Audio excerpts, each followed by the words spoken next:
En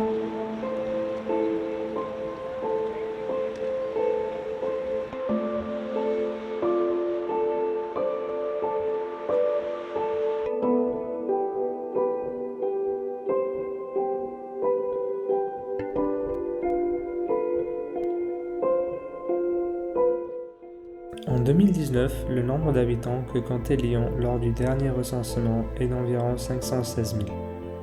Je suis venu à Lyon en septembre 2020 et je suis tombé amoureux de cette ville qui m'a très bien accueilli. Chaque année, les Lyonnais produisent près de 392 kg de déchets ménagers. Nous sommes des consommateurs de la société et l'activité de l'homme a des impacts sur la ville et sur la terre. La pollution est donc une des conséquences majeures de notre existence. Je me suis donc investi dans une recherche pour trouver des solutions pour comment peut-on agir et lutter contre nos propres conséquences. Et c'est ainsi que j'ai rencontré une jeune fille qui m'a donné l'espoir avec la société de dépollution qui est le Wings of the Ocean.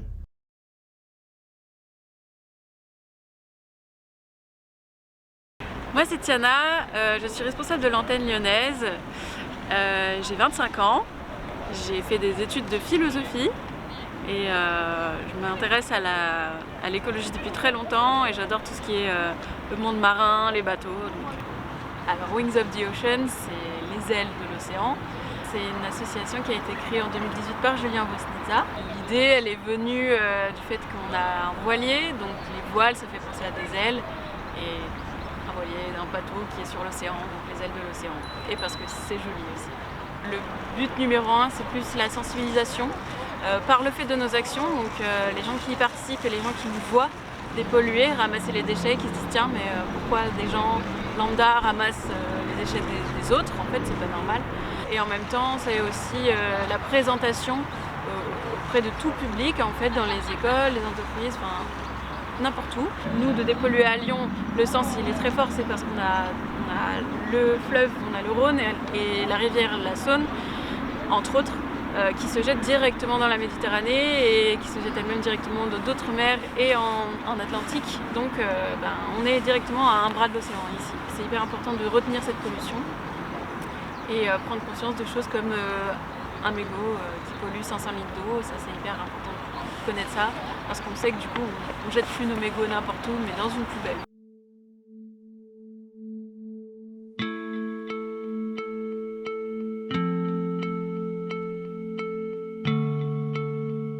Tous les jours, il y a 135 millions de mégots qui sont jetés et ils ont de grandes chances de finir dans nos océans.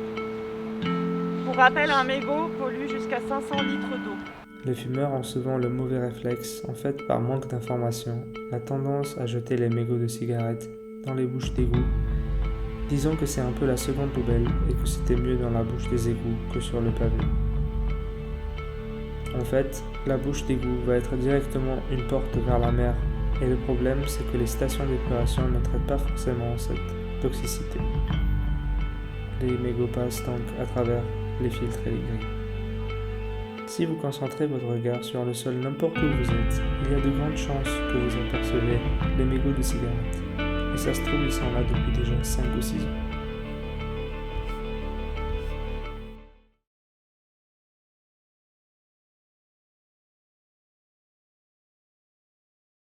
La situation de pollution à Lyon, par endroits, elle est catastrophique. Pour agir, ils ont des équipes de nettoyage qui se déploient tous les jours pour nettoyer la ville. Mais en fait, la pollution humaine est bien plus importante que les forces déployées par la ville. Donc malheureusement, il y a des endroits qui restent encore très très pollués. Et en fait, c'est grâce à des actions comme ça qu'on peut arriver à bout de la chose. On essaye de se développer dans plusieurs villes en France, mais Lyon, on va dire que c'est la première antenne qui fonctionne bien. Là, il y en a d'autres qui se lancent, donc c'est super. Au début, quand on n'était pas encore très connu à Lyon, on avait une dizaine de personnes. Et ça s'est vite multiplié et en fait, on voit que les gens ils sont très motivés, ils ont envie de voir leur ville propre, ils sont attachés à cette cause qui est hyper importante. Donc oui, on est hyper content que ça attire du monde.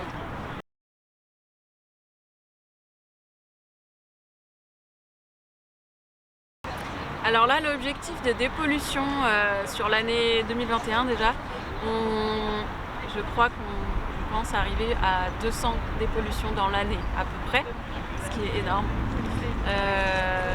Et j'espère qu'avec les nouvelles antennes qui vont se créer, on aura de plus en plus d'actions de dépollution qui seront en place. Mais j'espère aussi qu'on arrivera aussi à multiplier les actions de sensibilisation qui sont autant voire plus importantes que la dépollution en elle-même. Parce que dépolluer c'est bien, mais ça revient si on ne fait rien. Donc sensibiliser, ça permet d'arrêter le processus en fait. Une journée de dépollution, en fait c'est assez simple. Ça commence par l'équipe de bénévoles qui amène du matériel, donc des sacs, du matériel pour peser en fait en fin de dépollution. Et on a tout un protocole, on va dire, de tri des déchets. On accueille les personnes qui sont volontaires. On leur explique un petit peu l'association et le but de la journée. Et chacun part avec un sac ou plusieurs sacs à la recherche des déchets. Ils en ramènent très vite des quantités et après ça on se met sur une bâche. On commence à trier, en fait on caractérise les déchets, c'est-à-dire qu'on identifie ce qu'on retrouve. Il y a plein de catégories, ça nous permet de participer en fait à un projet de sciences participatives. On fait en sorte de pouvoir recycler ce qui peut être recyclé et d'envoyer en décharge ce qui ne pourra pas être recyclé.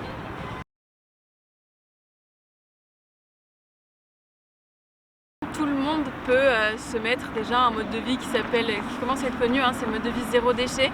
Alors évidemment, ça se fait pas du jour au lendemain, il faut changer nos habitudes, il faut arrêter d'acheter certains produits pour éviter d'acheter le plastique à usage unique. En fait ça c'est l'enjeu numéro 1. C'est à nous de refuser ça parce que les grosses entreprises n'arrêteront pas de les produire tant que nous on sera clients. Donc en 2050, il y aura beaucoup plus de plastique dans les océans que de poissons. C'est assez inquiétant. Chaque seconde, il y a 250 kg de plastique qui sont déversés dans les océans. Donc en 1950, on produisait 2,3 millions de tonnes de plastique et en 2015, on en produit 448 millions. Et la courbe, le chiffre ne cesse d'augmenter. Donc on a tous entendu parler du 6e continent et maintenant du 7e continent qui évoluent dans le Pacifique et qui sont constitués de micro-particules de plastique et de macro-déchets en tout genre.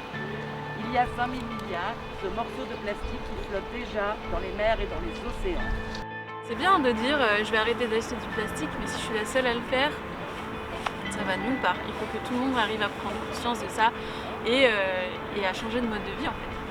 Après les grandes entreprises elles ont aussi leur part de responsabilité là-dedans parce que si au lieu de produire des bouteilles en plastique on produisait des bouteilles en verre consignées qu'on pouvait rendre, déjà ça réduit beaucoup de déchets, c'est-à-dire que le verre n'est plus jeté mais récupéré et nettoyé et réutilisé. Donc même ça on arrête en fait de surproduire.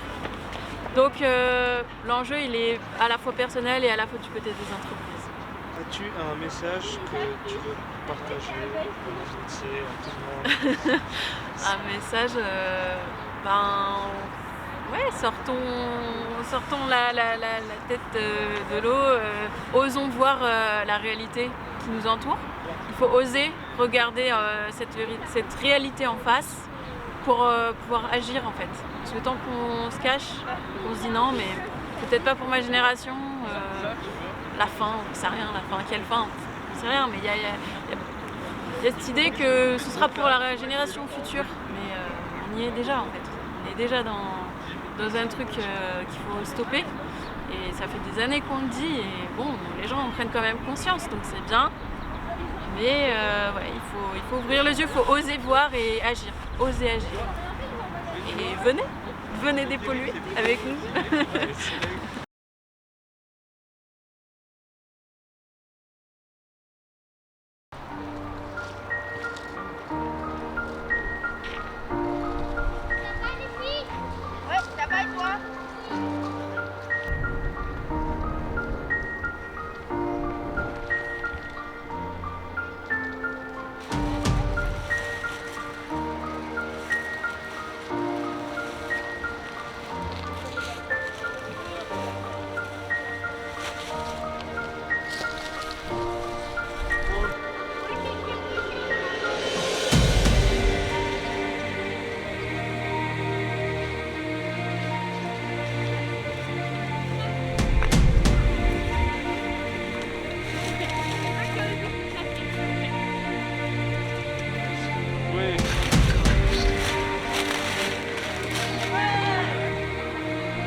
Ça tue. Ça diminue la fertilité. Arrêtez de fumer. Ça pollue en plus.